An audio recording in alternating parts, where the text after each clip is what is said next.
Welcome back, everyone. It's Sean. This is Having Fun Repairs. I'm going to move some of these things a little bit out of the way. Get my mic a little bit closer to me. There we go. And today we have kind of a more modern boombox. This brand, an iLive Blue, probably meaning that it is Bluetooth capable.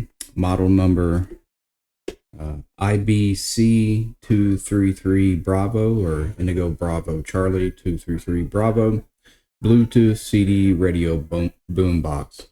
Now, I've looked up this model, and it is capable of CD, line in via 3.5 millimeter jack on the side, Bluetooth connectivity, and FM radio.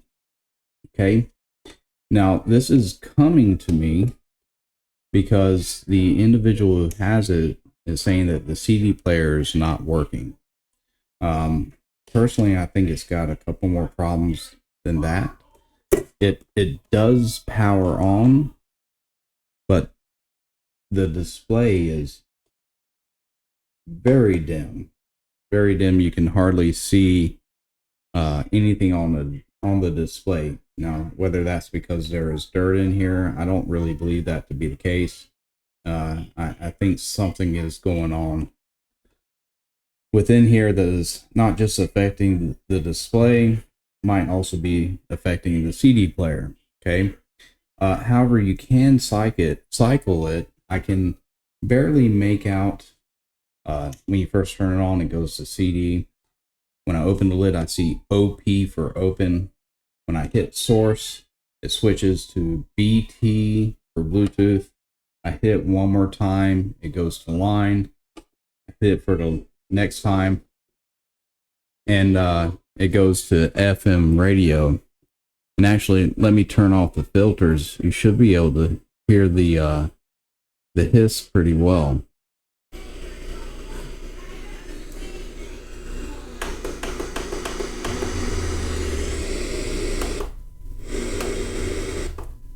Your sorrows and your shame.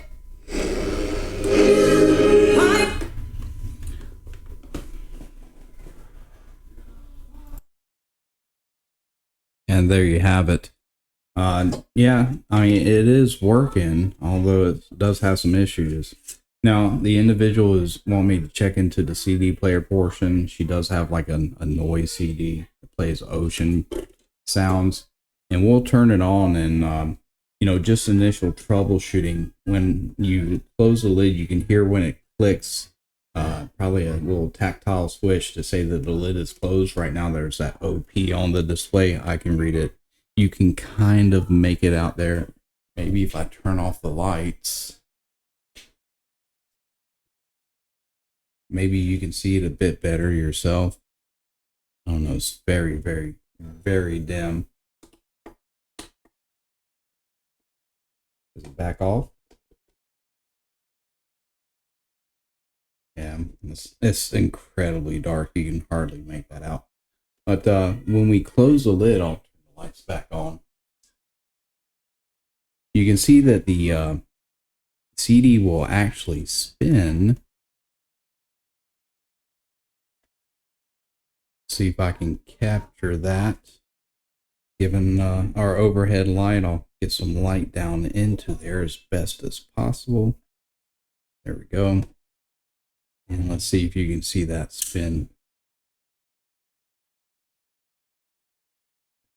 You can see the CD does actually spin if you notice that. So wording on that side. Do this again. And that CD is spinning right now. And it's saying NO. It's not recognizing the CD. You see the words are up there. And the actual laser itself, it would be hard for me to capture this. So we'll get this apart and try to demonstrate it with that switch as well. The laser just down in here is moving up and down trying to read the disc. Okay.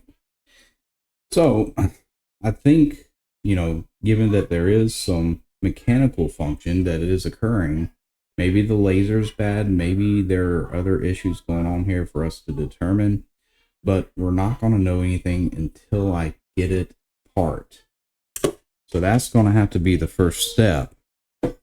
As far as getting it apart goes, well, can't say I'm too familiar with it. I see we got several screws, so I'll start there, and once I got it apart, we'll take a bigger look at this.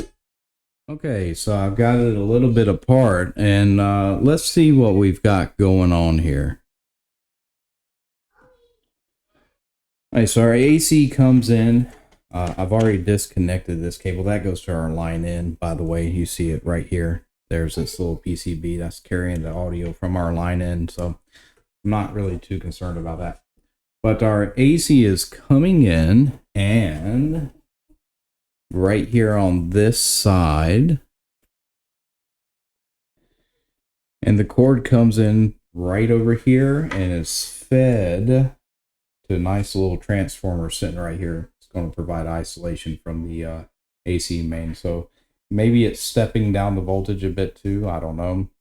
But that voltage is going to come in to feed to this board where it'll be rectified to create probably various DC voltages. And there's probably going to be an unregulated voltage and then a regulated voltage as well. Especially because I'm willing to believe there's probably going to be a lower voltage DC voltage that will feed the laser. We also have our DC battery source, battery backup, coming from multiple C-size batteries. It looks like you need 1, 2, 3, 4, 5, 6 C-cell batteries. So if you don't want to run off AC mains, that'll go into there. Our antenna is sitting right here, looping around, going to this copper tape that we see here. This is acting as our antenna. Okay, outside of the antenna, and this isn't plugged in right now. This looks like that is the Bluetooth module, and this looks like a Bluetooth antenna. Yeah, I'm willing to believe this is our Bluetooth module. Something to do with the brains of the board, maybe some kind of driver or something. But not really getting into all that. We got our 2 speakers. We got our display board right here. We really need to get this part off. But the clicking sound we hear when the lid closes, that's coming from this right here. There's kind of like a little switch that basically makes a little relay. And when the lid is shut, it closes contacts on this side. The contacts that have this white and pink or white and red and white wire, those are in continuity with each other when the lid is shut.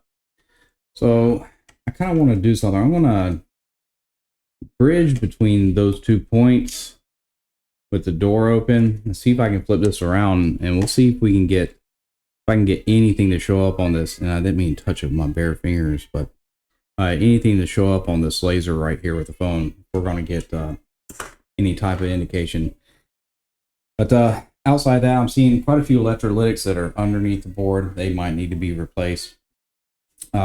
There's this cable, this ribbon cable going to this board feeding our laser.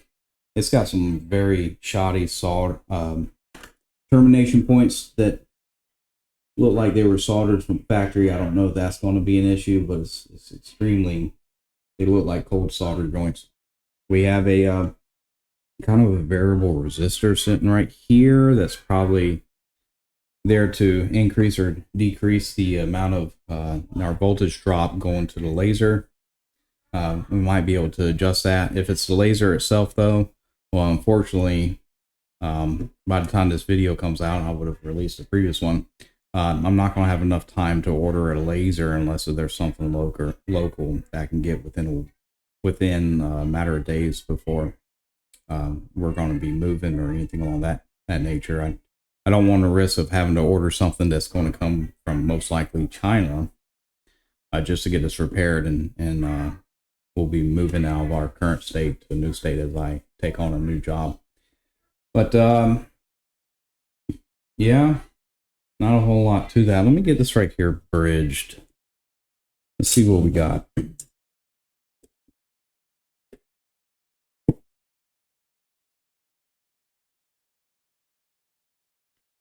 And I'm going to take my wedding band off because I am going to plug this in. So live power will be applied. Going to bridge these two right here, just like so. And I'm going to flip this up. And can I get the side camera? Can we turn it on? Can we get anything with it? We can kind of get something with it. But yeah, let me turn it on real quickly. And you can see it spin.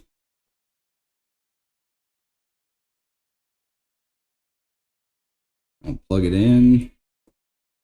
It's now plugged in. So, by the way, live AC now.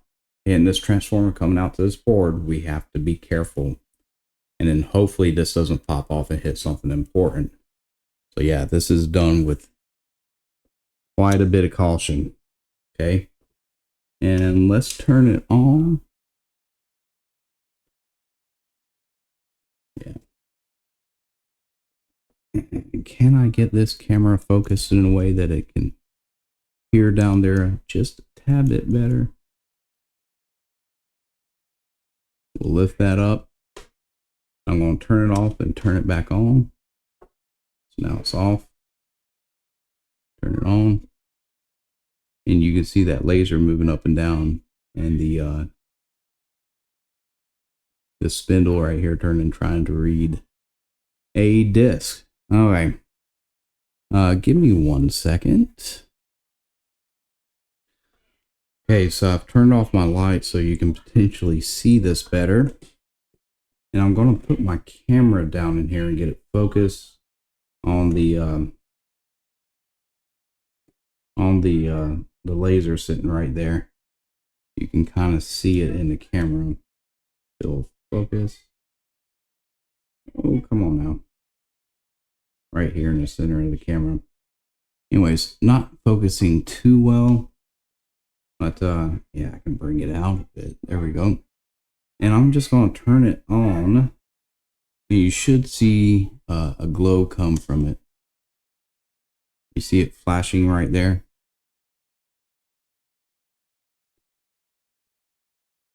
So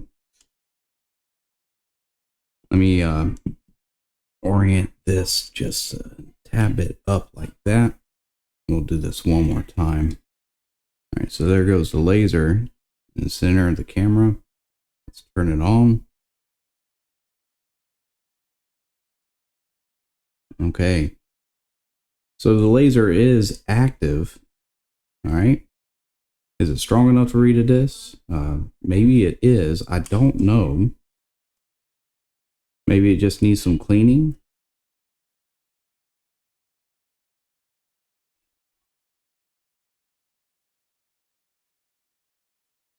All right, turning it back off. I don't know. Let me clean the tip with a cotton bud and some rubbing alcohol. We'll try it again. Okay, I just gingerly cleaned off the lens for the laser with a cotton bud and some isopropyl alcohol, and we're going to try to do this again. Currently got it on. We'll see if it'll read the disc or if it's going to give me an NO. Yeah, and it's telling me NO again. No go. Breaking this down is pretty simple. We got 4 screws that I took out here. Move this back out of the way again. They were located here, here, here, and here. I got my soldering iron warmed up. We're going to remove this antenna.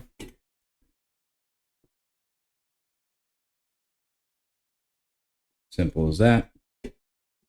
We can shut that back off now. All right. And we can lift this board up. And we can look underneath. And yeah, we got a lot of caps underneath here that we can take a look at.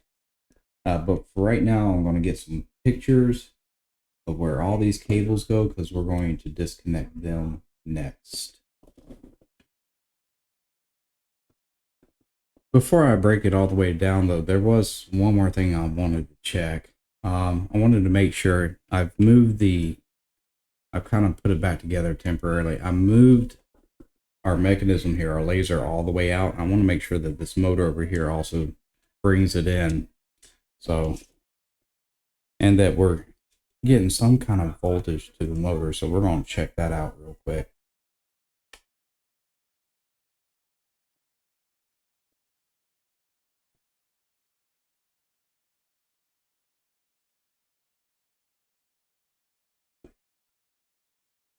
Yeah, about 2.2 on that motor. And it did move in. Let me check the motor that spins to read a disc.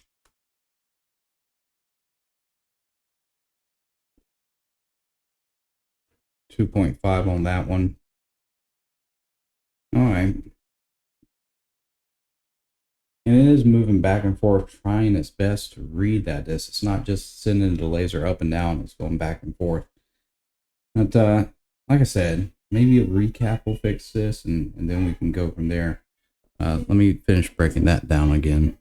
Okay, so off camera, I went ahead and replaced most of these electrolytics we have on here, minus smaller value capacitors. I'm not too concerned about them right now. Mostly just concerned with ones that are primarily around our voltage rails. And as suspected, we do have a configuration of diodes here that is taking whatever AC is coming in and rectifying it. This would be our full wave bridge rectifier. Again, I don't know if that's going to have an effect on the display, but it is there. I've tested these transistors out of circuit. They're good. I've checked all of our diodes. They're good, including the ones that are on the bottom half of this board. And I've cleaned everything up. Now, with this board pretty much taken care of, like I said, minus the small value capacitors, I do want to address something on here. I want to show you something. It just looked kind of strange to me. Let me bring in my microscope. Give me a second. Hey, so here is the connector that I was talking about.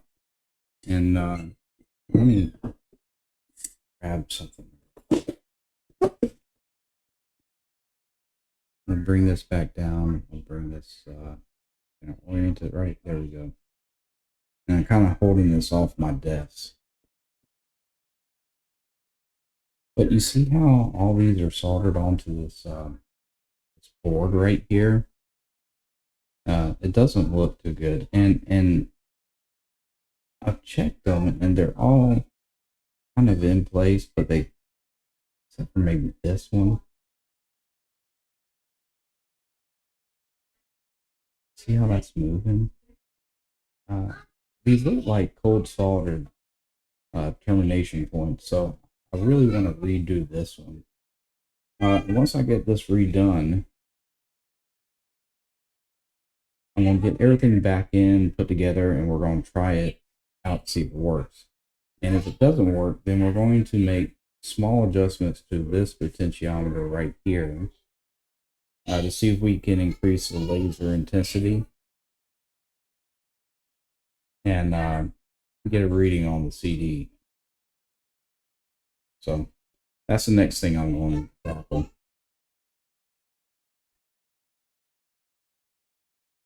Okay, so I've retouched these back up. We'll do a quick check on them.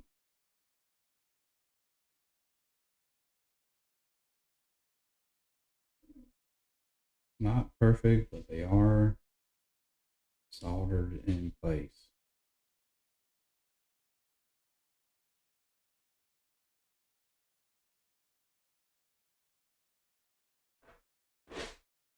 That one might need to be moved over a tad bit.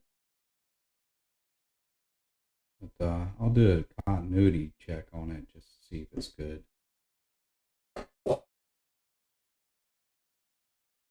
Okay, continuity check.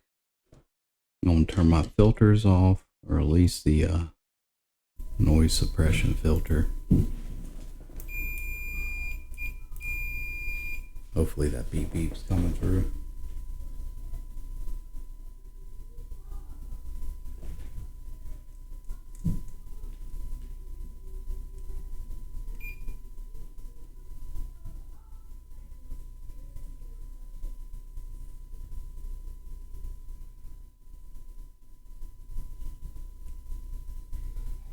Yeah, and there's no shorts between there. And let's check from here to there.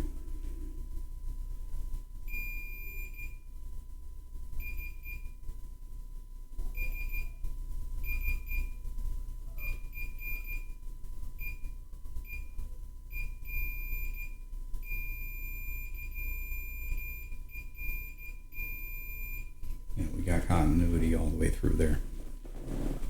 Okay, I'm gonna get this put back together and we're going to test it out. So I kind of got this haphazardly put back together. We're gonna try this disc again. If it still doesn't read it, I grabbed 2 of my discs. We're gonna try it. But yeah, it's still saying no. Let me try one of my discs.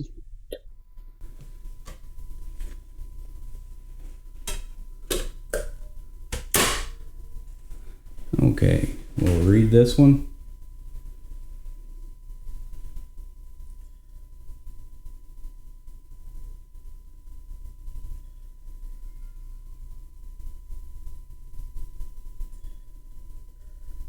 Hey, it came up with 18 tracks.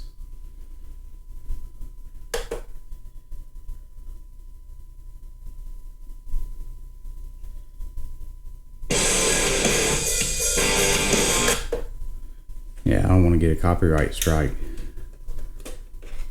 Okay.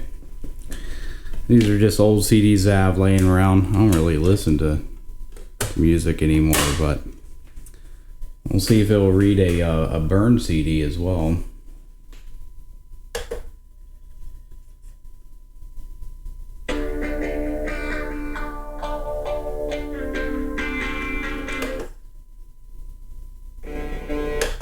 Yeah, it's reading all that, so I don't know what to make of this. Maybe I should have checked with my CDs first, I guess. Hopefully she tested this with a different CD other than this one, but this CD is no bueno. It's not working on there, but it's reading mine just fine, so I'm gonna let the customer know that what I discovered. You know, we did address there were some caps that were, you know, kind of on the high side of, say, out of a 20% tolerance, but they weren't quite there yet, so maybe they were leaky.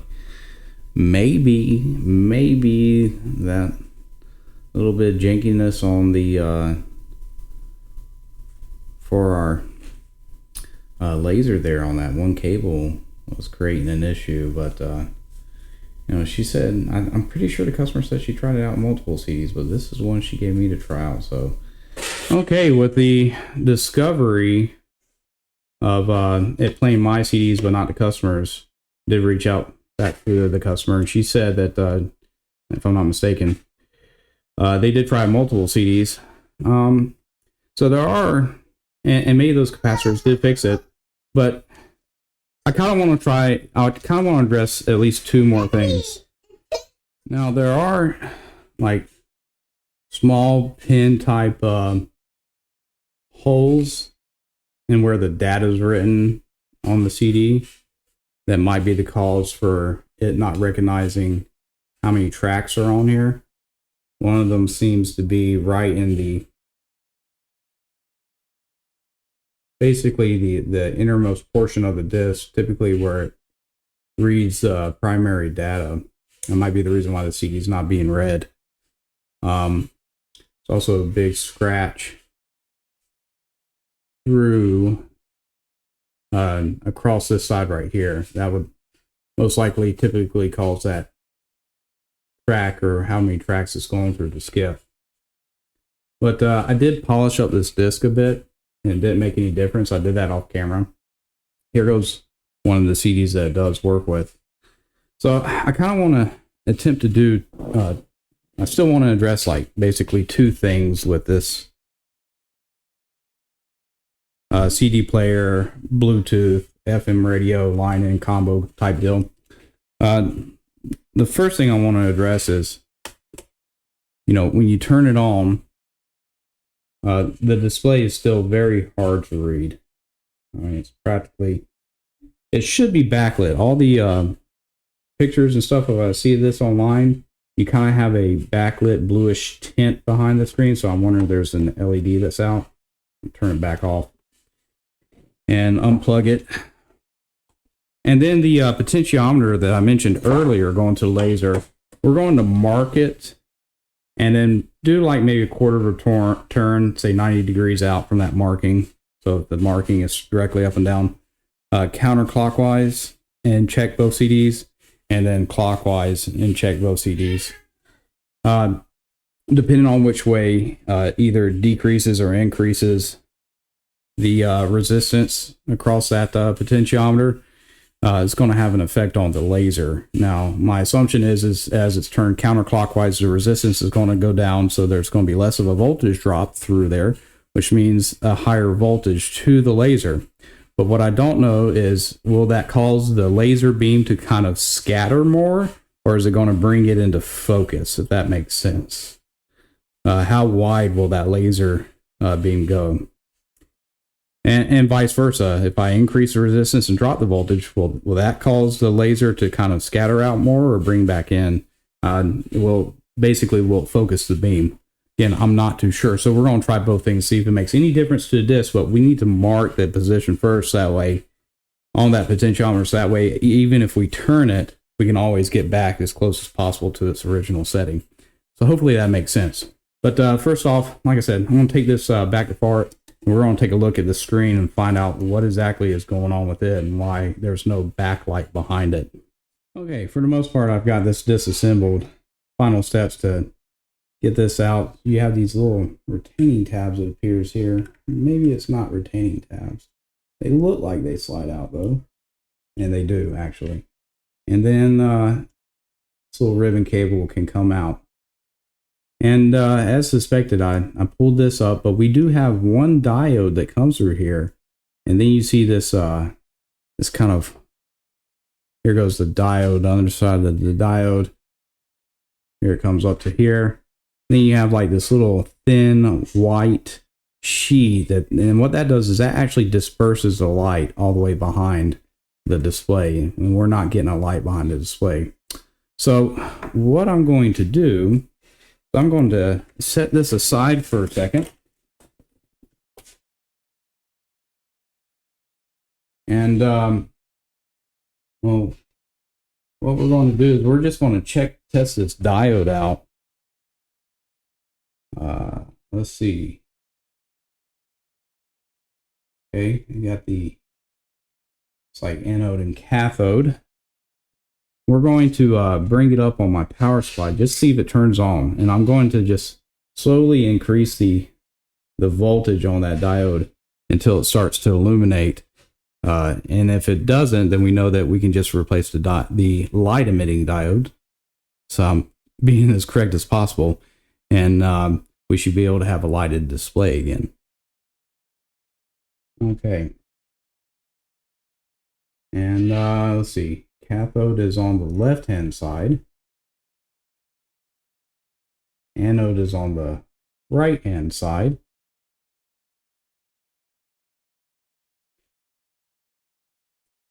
And let's just slowly increase this to my power supply, see if we get it to light up at all.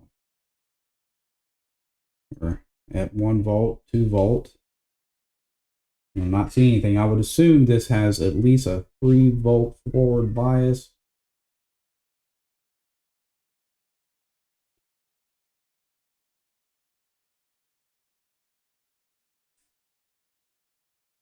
And we're at 4 volts right now and still nothing.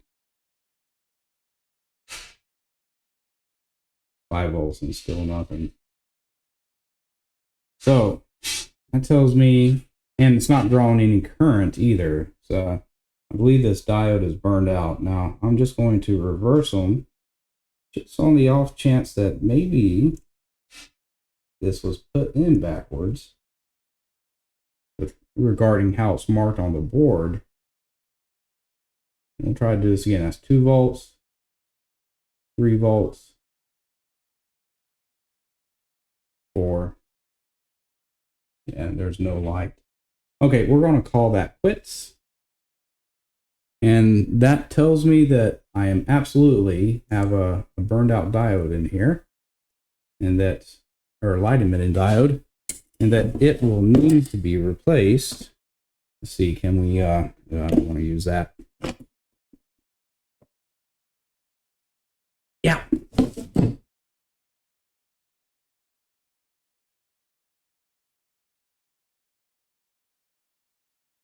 Wonder if I could fit just a standard light emitting diode in here. This one's kind of box shaped. But the cutout, here, let's see if I can zoom in. Okay, here we go. So y'all can see exactly what I'm seeing. This LED is box shaped, but there is a cutout and it's more oval. The cutout's a little more oval.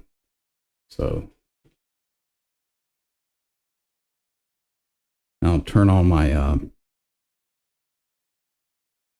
Logitech camera for a second. I'll bring this in here so you can see it.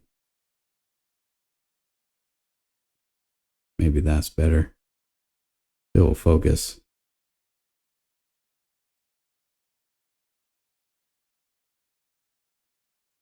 Is it going to focus? Kind of. But LED is more square shaped, but the cutout is oval. So let's see what LEDs I have on hand.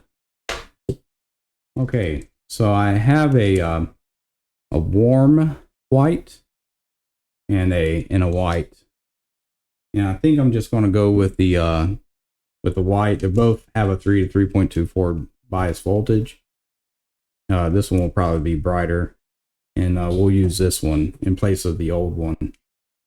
After I get it replaced in, we're still going to check the voltage, the DC voltage heading to the LED, and you know, there's going to be a tolerance. You can obviously feed a slightly higher voltage than this into a LED, but you know, you don't want to decrease the lifespan of the LED too much. So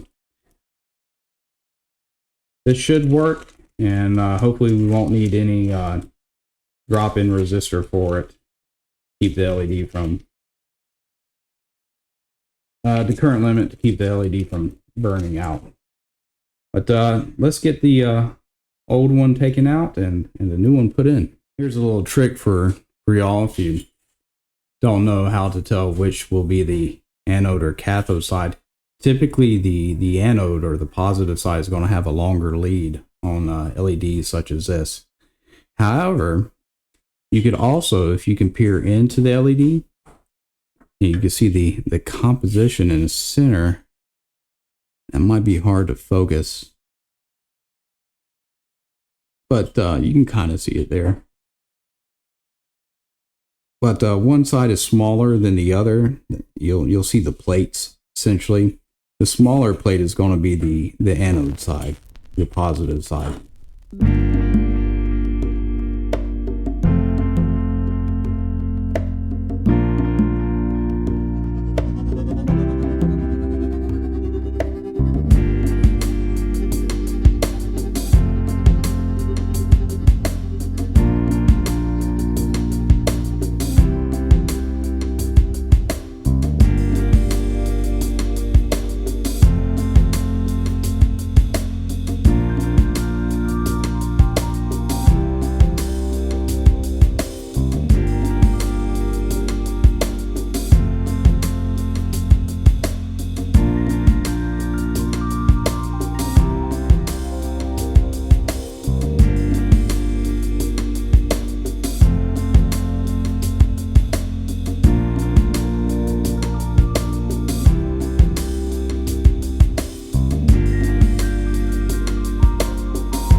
gotten this put in, and unfortunately that LED would not fit in there, so we had to kind of cut away at the basically the tunnel that the LED sits in and folds over, in which it's trying to capture the light and project it through those transparent films. But we were able to, I think, to get a good compromise. I'm gonna turn off the lights and kind of show you how it looks.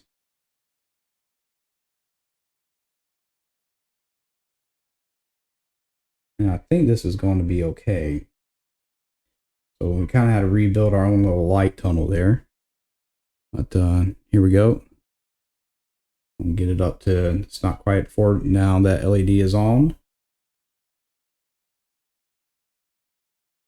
And obviously there's some light leaking out there on the side, but y'all can see that there is, I know this is pretty poor, but the display is illuminated. So this should help us with the readout. We're going to get this all into the radio. I'm going to get kind of back together off camera, and we'll test it out inside the CD player. So got it back together. I went ahead and marked this potentiometer that's down here on this board. A little red mark and a little red mark on the board in case I need to put it back in its main position. But we can ohm it out real quick. And what do we got? Let's see. Around 875k ohms. Off the tap were 2 ohms. That's interesting. And on the other side of the pot to the tap, 874. So it looks like it was cranked all the way to one side. Wonder why that is. All right. Well, I've got it plugged in so we can power it up and we can check what voltage is going to the LED.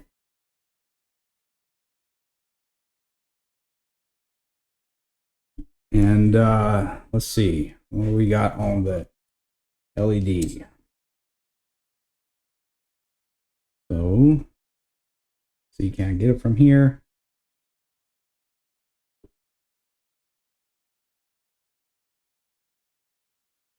What would be a good ground? This right here might be our good test point. Yeah, there we go. 3 volts to the LED. So no need for a drop-in resistor there. That's definitely in the range of its forward bias voltage.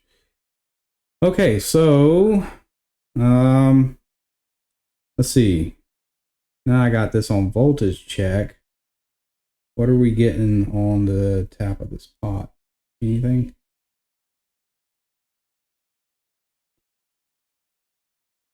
Nothing there.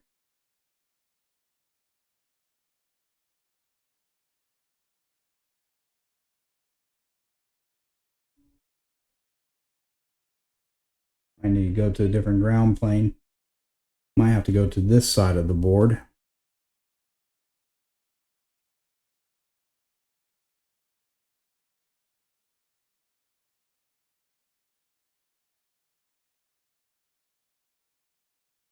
Could also be that the laser's not on, so probably not going to capture the voltage because the laser doesn't stay on. It flashes and it turns off.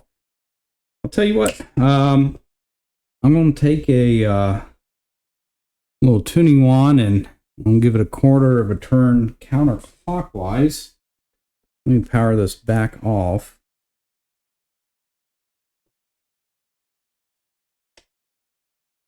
Yeah, it's off now. And I'll unplug it. I'm going to give it a quarter of a turn counterclockwise. Give me a second. All right, I didn't have a tuning wand with a small tip on it. So I'm going to have to use a metallic screwdriver. Something I would have actually preferred to avoid, but we're going to turn it counterclockwise 90 degrees out. And do a resistance measurement again. Just to make sure I had the what I thought is a tap. What I think is tap is actually the tap.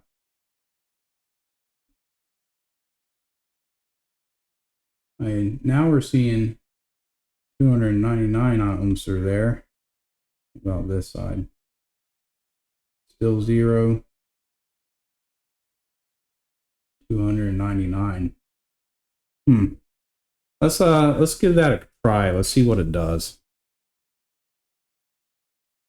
See if it will read the CD now. Always a good possibility. Ooh, I need to go back in. Always a good possibility that it won't, because I got this upside down, but we can find out. Actually, let me pause and let me get this upside right. Just give us our best chance.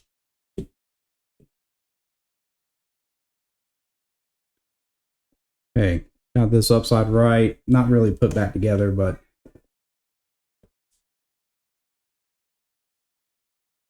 says CD, it's thinking.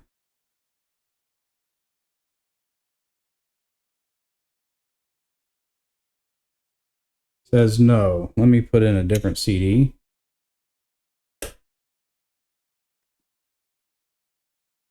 See if it still reads the one that I read before.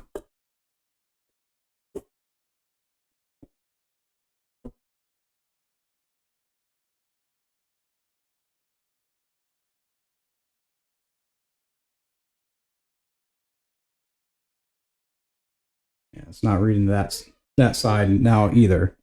All right, we're going to turn it back the other way. And I've now turned it 90 degrees clockwise. So if it was up and down, we first went counterclockwise, 90 out. Now we're clockwise, 90 out. What are we going to get? Let me unplug it.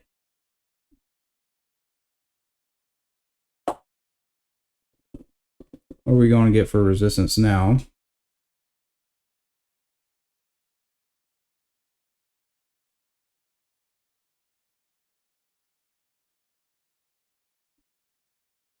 $1.7K. Still 0 there. 1.7K. So we've definitely increased resistance this way. Let's see what that does. I'll get this turned upside right and we'll check it again. All right. This is the first CD. Turn it on.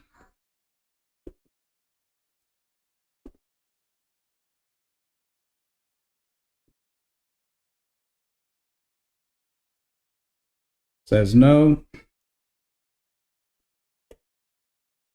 Take it out. Second CD. Turn it on. Comes right up with 18 tracks. So I don't know what to say about this.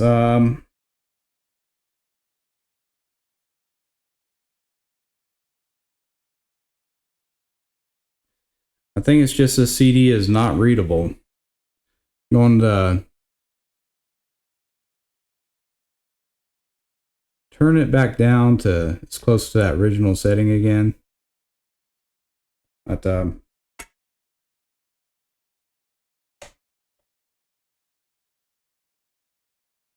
But yeah, really isn't anything I can think of to do about it.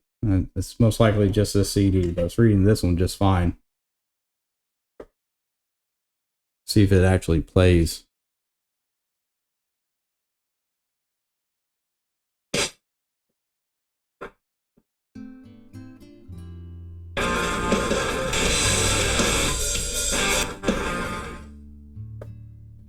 Yeah, I think the proof is right there. It's the CD has just got too many scratches right where it needs to read data in order to tell the track numbers in play. So that CD is too far damaged. All right, time to button this up and let the customer know what's going on with it, and we'll get it back to them. Closing out this video, we're gonna got it connected up with Bluetooth, and we're gonna play some royalty-free music here.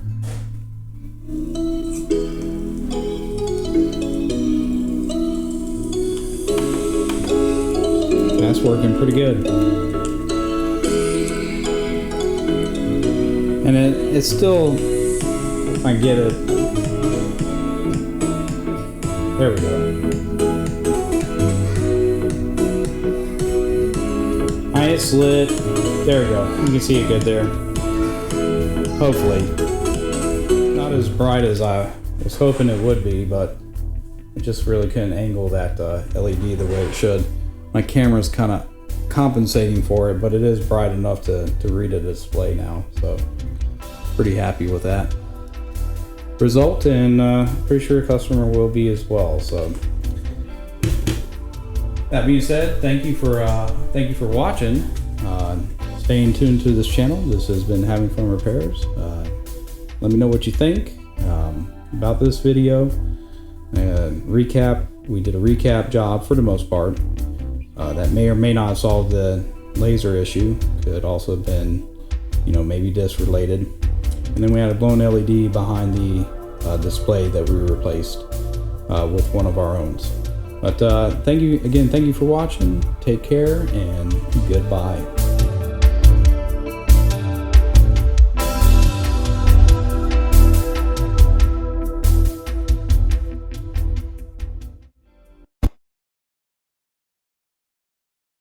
Bark?